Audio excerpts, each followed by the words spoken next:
A Long Walk to Water by Linda Sue Park. Chapter 1.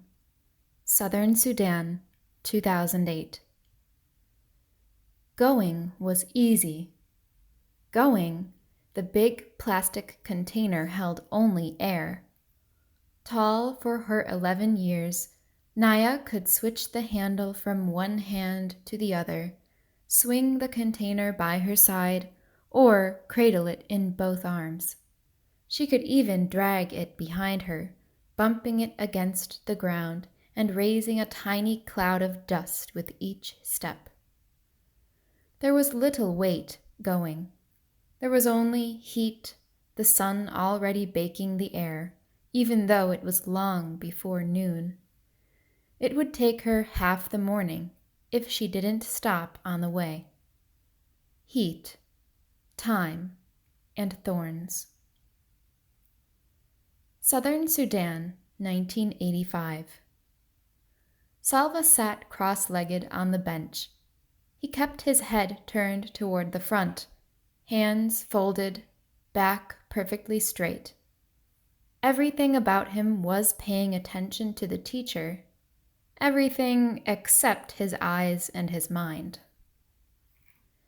His eyes kept flicking toward the window, through which he could see the road home. Just a little while longer, a few minutes more, and he would be walking on that road. The teacher droned on with the lesson about the Arabic language. Salva spoke the language of his Dinka tribe at home, but in school he learned Arabic, the official language of the Sudanese government, far away to the north. 11 years old on his last birthday, Salva was a good student. He already knew the lesson, which was why he was letting his mind wander down the road ahead of his body. Salva was well aware of how lucky he was to be able to go to school. He could not attend the entire year because, during the dry season, his family moved away from their village. But during the rainy season, he could walk to the school, which was only half an hour from his home. Salva's father was a successful man. He owned many head of cattle and worked as their village's judge, an honored, respected position. Salva had 3 brothers and 2 sisters. As each boy reached the age of about 10 years, he was sent off to school. Salva's older brothers, Arik and Ring, had gone to school before him. Last year, it had been Salva's turn. His 2 sisters, Akit and Agneth, did not go to school. Like the other girls in the village, they stayed home and learned from their mother how to keep house. Most of the time, Salva was glad to be able to go to school. But some days he wished he were still back at home herding cattle. He and his brothers, along with the sons of his father's other wives, would walk with the herds to the water holes where there was good grazing. Their responsibilities depended on how old they were. Salva's younger brother, Kuol, was taking care of just 1 cow. Like his brothers before him, he would be in charge of more cows every year. Before Salva had begun going to school, he had helped look after the entire herd, and his younger brother as well. The boys had to keep an eye on the cows, but the cows did not really need much care. That left plenty of time to play. Salva and the other boys made cows out of clay. The more cows you made, the richer you were. But they had to be fine, healthy animals. It took time to make a lump of clay look like a good cow. The boys would challenge each other to see who could make the most and best cows. Other times they would practice with their bows and arrows, shooting at small animals or birds. They weren't very good at this yet, but once in a while they got lucky. Those were the best days.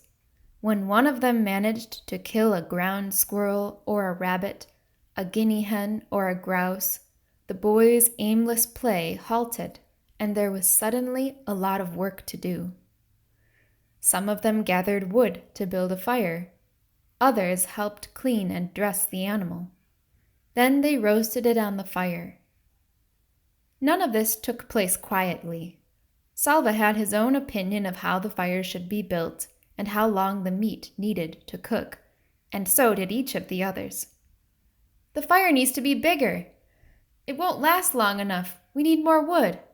"No, it's big enough already." "Quick, turn it over before it's ruined." The juices dripped and sizzled. A delicious smell filled the air. Finally, they couldn't wait 1 second longer. There was only enough for each boy to have a few bites, but oh, how delicious those bites were. Salva swallowed and turned his eyes back toward the teacher. He wished he hadn't recalled those times, because the memories made him hungry. Milk. When he got home, he would have a bowl of fresh milk, which would keep his belly full until supper time. He knew just how it would be. His mother would rise from her work grinding meal and walk around to the side of the house that faced the road. She would shade her eyes with one hand, searching for him. From far off, he would see her bright orange headscarf, and he would raise his arm in greeting. By the time he reached the house, she would have gone inside to get his bowl of milk ready for him. Crack! The noise had come from outside. Was it a gunshot? Or just a car backfiring? The teacher stopped talking for a moment. Every head in the room turned toward the window. Nothing. Silence. The teacher cleared his throat, which drew the boys' attention to the front of the room again. He continued the lesson from where he had left off. Then, crack! Pop, pop, crack! Ack, ack, ack, ack, ack, ack, ack. Gunfire! "Everyone down!" the teacher shouted. Some of the boys moved at once, ducking their heads and hunching over. Others sat frozen, their eyes and mouths open wide. Salva covered his head with his hands and looked from side to side in panic. The teacher edged his way along the wall to the window. He took a quick peek outside. The gunfire had stopped, but now people were shouting and running. "Go quickly, all of you," the teacher said, his voice low and urgent. "Into the bush. Do you hear me? Not home. Don't run home. They will be going into the villages. Stay away from the villages. Run into the bush." He went to the door and looked out again. "Go, all of you, now." The war had started 2 years earlier. Salva did not understand much about it, but he knew that the rebels from the southern part of Sudan, where he and his family lived, were fighting against the government, which was based in the north. Most of the people who lived in the north were Muslim, and the government wanted all of Sudan to become a Muslim country, a place where the beliefs of Islam were followed. But the people in the south were of different religions and did not want to be forced to practice Islam. They began fighting for independence from the north. The fighting was scattered all around southern Sudan, and now the war had come to where Salva lived. The boys scrambled to their feet. Some of them were crying. The teacher began hurrying the students out the door. Salva was near the end of the line. He felt his heart beating so hard that its pulse pounded in his throat and ears.